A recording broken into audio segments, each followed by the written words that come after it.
I'd like to start with a quote from Henry Ford, and it goes, "It is well enough that the people of the nation do not understand our banking and monetary system, for if they did, I believe there would be a revolution before tomorrow morning."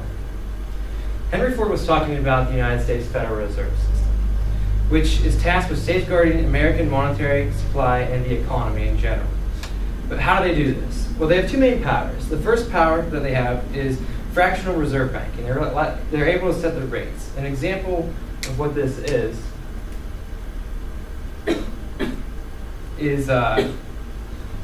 they have $100 of actual valued gold sitting at the Federal Reserve right here.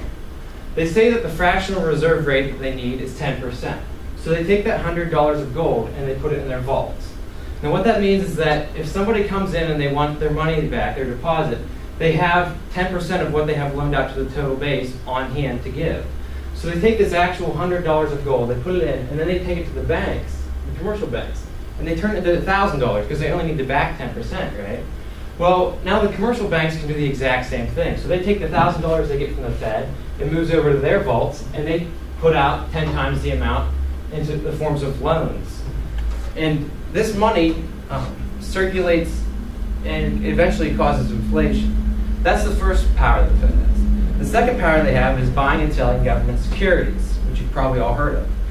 Government securities are just government debt, plain and simple. When Congress passes laws, they have three options to pay for them. They can A, raise taxes, which often leads to them getting voted out. They can B, borrow from foreign investments, or they can C, ask the Fed to take the money, and the Fed goes and they print it out of thin air with no financial backing.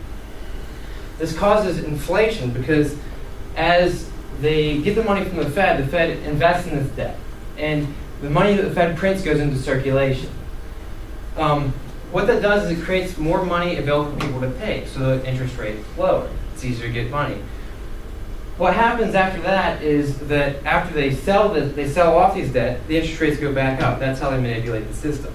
Inflation, as is defined, is a persistent decline in the purchasing power of money, caused by an increase in available currency and credit beyond the proportion of available goods and services.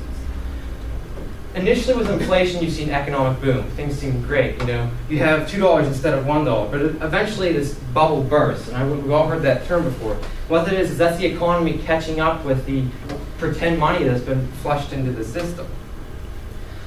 This didn't always used to function this way. In fact, the Federal Reserve is the third central bank. There's already two central banks that were abolished for doing the exact same thing, inflating the money supply. The first was during the War of Independence, whenever the United States needed to fund its war. So it founded a central bank, and they created what were known as continentals. These continentals weren't backed by gold, as all other currency was. So they printed them rapidly, and they used them to buy different supplies and stuff for the war. These were just essentially paper. They had no value. So the paper lost all of its value, and people lost all their savings that they had invested in these. The bank was abolished because of this, and it was reinstated for a gold standard. Well, in 1816, the second central bank came along, and they did the exact same thing. This went on for around 20 years until Andrew Jackson was finally able to abolish it and establish a firm gold standard of $1 equal to 1/20 of an ounce of gold. Gold standards, when they're put in place, do two main things. They secure the value of paper money because they tie it with a constant, non-changeable monetary base. The second thing they do is they constrain government from rapid spending and massive inflation of the currency that steals from us. Now, the gold standard that Jackson put in place lasted for a while, until in 1971, when Richard Nixon decided to fund the war in Vietnam by doing the exact same thing. He abolished the gold standard completely. That completely allowed the currency to float against other nations. What happened after is quite drastic. You see, right here we have a constant flow of money. It's a constant base, it doesn't change, it's tied with gold. Of course, the central banks adjusted it so it peaks and it goes down and stuff. But the Fed's created right here. Notice how the trend starts to really, really differentiate between what is normally constant from 1800 clear up into the early 1900s. Well, right here is 1971 when Richard Nixon ended the gold standard. Look what happened.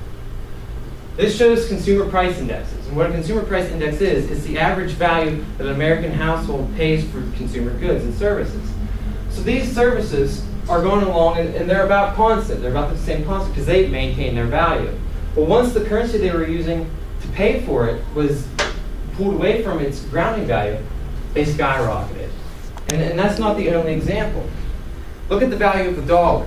When you compare the value of the dollar to a milligram of gold, back in the early days before it was abolished, the gold standard kept it fairly constant. Of course, once again, they adjusted it.